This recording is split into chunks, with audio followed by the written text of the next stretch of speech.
What's up, YouTube? My name is Ghrei, and I'm back with a brand new challenge video. It's been a long while since I last finished one of these videos, and that's mainly because it's mighty hard for me to believe in the content I create. However, I think I've finally got a video to present that'll do quite well, and honestly was extremely surprising at many points for me. Today, we'll be learning if we can beat Pokemon SoulSilver with only a Spoink. I haven't seen a single person do a solo run with Spoink yet, and I'm not sure why. Next to Hypno, it's gotta be my favorite Psychic type line. I'll be honest here and didn't look at its stats before doing this run, so needless to say, I was shocked after looking them up. As it turns out, its attack and defense are abysmal, only 25 and 35 respectively, but it had otherwise surprisingly good stats. 60 base HP and speed, 80 base special defense, and 70 base special attack. This isn't competitively flawless by any stretch of the imagination, but holy crap is it good for a first stage mon. Additionally, it can have the ability Thick Fat, which reduces the power of fire and ice type moves, which are mainly special attacks, which already do less thanks to its fantastic special defense. All in all, if I had looked over its Pokedex some more before doing this run, I might have had more hope going into it. Regardless, I digress. You aren't here to listen to me rant about its surprising utility, you're here for a challenge video, and a challenge video you will get. The rules are, as always, I can only use Spoink in battle, I can catch any number of other Pokemon for Dex reasons or as HM slaves, so long as they don't see the light of day, and I cannot use any items in battle, however TMs and held items are allowed. One last thing before I begin the video, I'll be giving a much larger focus to the battles in this video. I thought it would be a nice change of pace. Let me know in the comments if you enjoyed it better this way. Regardless, I do hope you all enjoy this video, and without further ado, this is Can You Beat Pokemon SoulSilver with Only a Spoink? Let's begin! We began our journey with Spoink, replacing Cyndaquil. Since Totodile and its evolutions could naturally learn a weakness of ours, Dark-type moves, and immediately were faced with a conundrum. What to name our big brain boar? I decided to ask Arantula, and he gave me the best name possible. Einswine. We grabbed Einswine and made our way to the grass to grind up until we got our next move, and we only have Splash. Huh. Well, this certainly was a challenge. My first thought was to go to struggle, only finding wild Kakuna to whittle down my Splash's power points, but I soon realized I could be so much more efficient by letting the Kakuna struggle before me. See, it's a simple waiting game. Kakuna only has Harden, and Spoink only has Splash. Harden has 30 power points, and Splash has 40. If I healed up, in between every fight, I could let the Kakuna struggle itself to death by spamming Splash. I'd have more than enough PP left over to last the 4 or 5 turns it would take for any given Kakuna to struggle itself to death. Then upon healing, I just rinse and repeat. 5 Kakunas later, Einswine claimed his very first proper attacking move, Psywave. Sure, it's Psywave, but at least we could actually hit stuff now. I grinded Einswine in the grass up to level 9, where I figured we could deal enough average damage with Psywave and take enough hits to beat our rival, so we went ahead and approached him. We couldn't beat the crap out of him without getting closer. After some unfortunate misses from us, we managed to take down the Totodile and make our way back to Elm. This time I figured I'd pick a good meme to name our rival after. Alright. B-O... We left the lab and made a beeline for Sprout Tower. I wanted to grind there since the Bellsprout from the sages there gave such fantastic experience. After shredding our way through the whole ordeal, getting to level 14 and learning Psybeam along the way, we made our way to Faulkner's gym. Faulkner, unlike in Gen 2, was simply annoying thanks to Roost. Nothing much to report in this battle. Honestly, I just spammed Psybeam to victory. The Slowpoke well was the same story, Proton being a complete and utter pushover. The first challenge, as I expected, was Bugsy. Metapod and Kakuna would be no issue. We could one-shot them both with a single Psybeam. But this Scyther knowing U-turn was especially rough on our hopping hog, making us lose our first attempt. All in all, all, it took us 5 attempts. The final attempt won with the simple solution of Psybeam, confusing Scyther. Our rival stopped us before we could head into Ilex Forest with our newly acquired Hive badge, demanding a battle out of us. Nothing new to report here, it was a sweep, save for his Crocodile, which wasted a turn on Scary Face. It landed a single bite before we KO'd it with a second and final Psybeam. Next up was Whitney, and I wasn't sure how tough she would be here, or if I should even be concerned. To be on the safe side, I picked up the Quick Claw before fighting her, and taught Einswine Headbutt, in case we could get lucky with some Quick Claw flinches to cheese Miltank. Whitney began, as always, with Clefairy. We were about to take it out in a couple of Psybeams, no big deal, when Whitney decided to heal up. Irritated, I went for Headbutt to conserve Psybeam PP, since I figured Miltank wouldn't even be a one-shot with a crit, only to be slammed with Clefairy's Cute Charm upon Headbutt making contact. Luckily, we fought through it and finished off the Mon with one last Psybeam. The other Mon, Miltank, was intimidating as ever. We used a Confuse Ray on it to try and hinder it as much as possible. And of course, its Lumberry was eaten, and I had no idea it was holding one. It managed to land a solid stomp on us, so I bashed it with another Confuse Ray, only for it to fight through the confusion and hit us with a gosh dang attract! We were infatuated the next turn, unable to move, and ate another stomp, this time it being a crit. Finally, we broke through the infatuation and used a Psybeam, and we take those. Our next rival fight was now upon us, but this time was no different than before, save for Crocodile not even using Bite this time. His Magnemite gave us some Parafusion shenanigans, but we still pulled through just fine. Morty was our next hurdle, and oh boy was he a breeze! His Ghastly and Haunter didn't stand a chance against our Psybeam, and his Gengar outsped us with a Hypnosis. I thought I'd have to reset, but it wasted its one turn on Meanlook, and we woke up immediately, booty blasting Gengar and his second Haunter out of the fight, and getting us our 4th gym badge. I taught Shadow Ball to our spiritual Sow, and proceeded to brutalize Chuck. By this point, we had Psychic and just one-shot both his Primeape and his Poliwrath. Not even a challenge. For Jasmine, I knew I'd have a bit of trouble. I decided to teach Hidden Power to Einswine, hoping it'd be something good for later on down the road, and oh boy was it! After a bit of testing, I discovered we had, as luck would have it, Hidden Power Fire.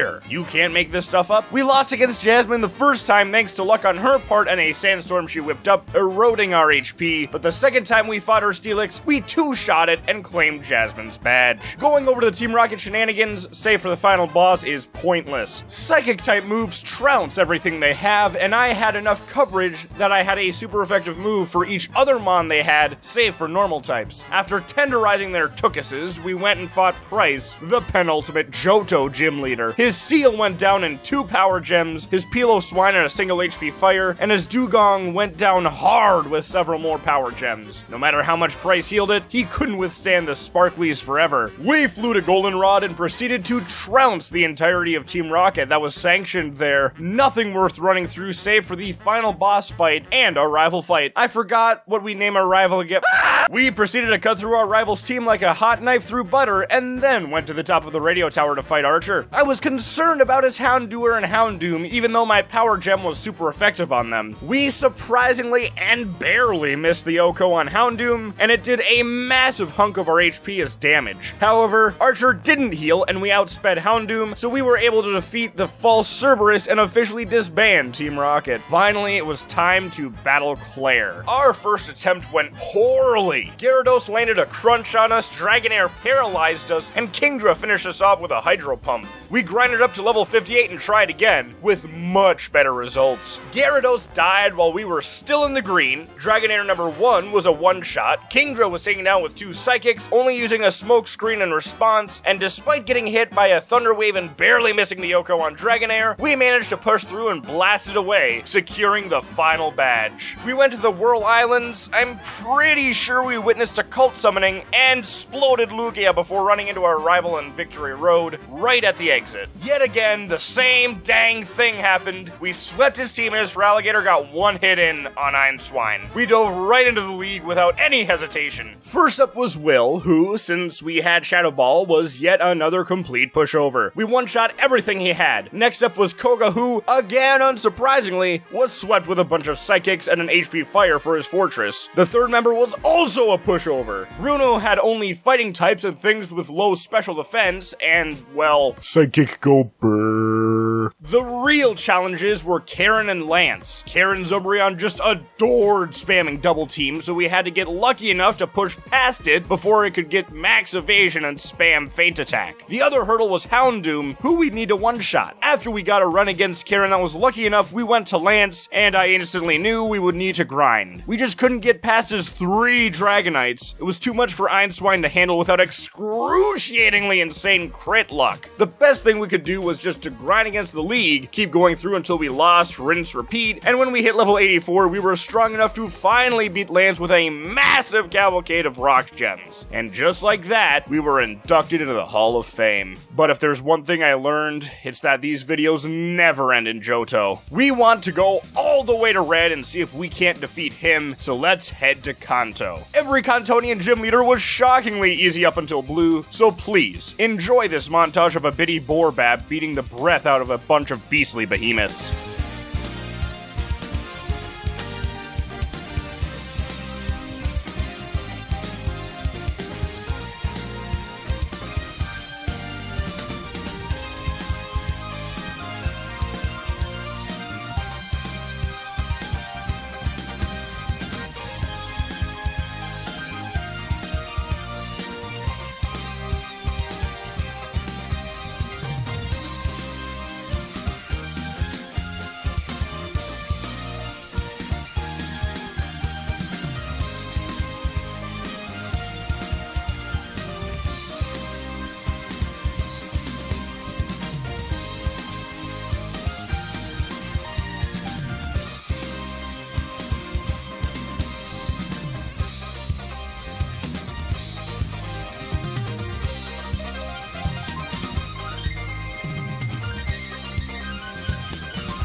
Blue was the only Kanto gym I had to face more than once, and that was just due to a lack of luck on my end. I went in the second time slightly more attentive and slightly luckier, and managed to bring him to his knees. Finally, it was time to fight Red, and man was I pumped! Needless to say, I grinded Einswine up to level 100 for this fight, and I tested the waters with what I had already done. The first problem was the hail. In this generation of Pokemon, weather was a massive issue for the Red fight, especially for a solo run where the residual damage would build up far too much. I would need to hold a Quick Claw so I could outspeed his Pikachu and one-shot it with a Psychic, and his Snorlax would be a whole different story. I would need both a special defense drop and a crit from Psychic to KO the Mon within 2 moves. I tried this fight countless times, for well over an hour altogether, counting speed up, and I just couldn't get lucky enough. I decided to try teaching Einswine Grass Knot, thinking it could deal more damage than Psychic, but unfortunately it did the same amount. I kept trying, and I just couldn't get past Red Snorlax. Defeat after defeat, I felt a pit open up in my stomach. Would this be it? Would we be stopped by the final boss in the game after coming so far?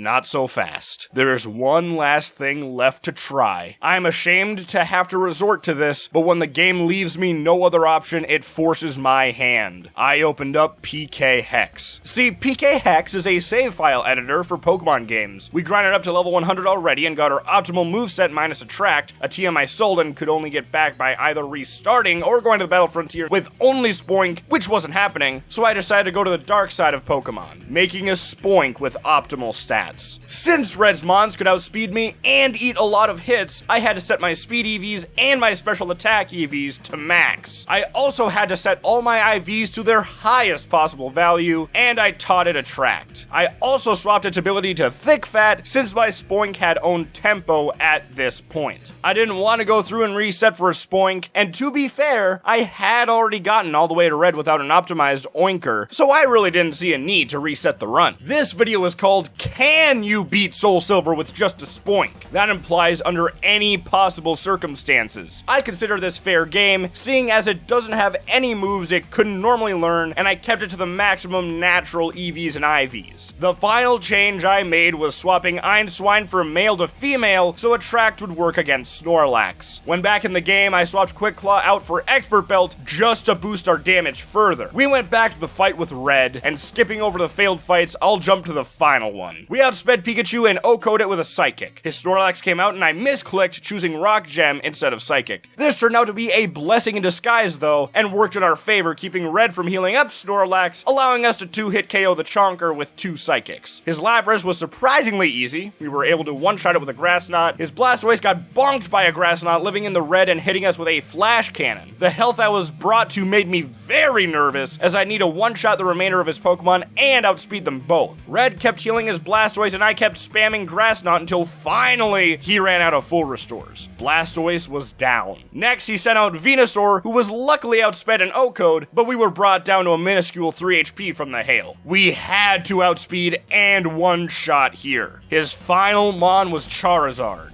We outsped it. We landed the Power Gem and, just like that, Red was defeated with a single Spoink. So yeah, as it turns out, under specific conditions, you can beat SoulSilver with just a Spoink. Thank you all so much for watching. I'm not sure if you consider this a successful run due to the fact that I edited the save file. I wanted to see if you still couldn't beat the fight, even with an optimized Spoink, so I tested it out and, after a few attempts, it worked out. In addition, sure I used cheating software, but I didn't give Spoink anything it couldn't naturally get, nor did I give it anything I couldn't access at that point or had already accessed, so was it really not a success? I'll leave that up to you guys. Anyways, thank you again for watching, and we will see all of y'all beautiful people in the next video. Goodbye!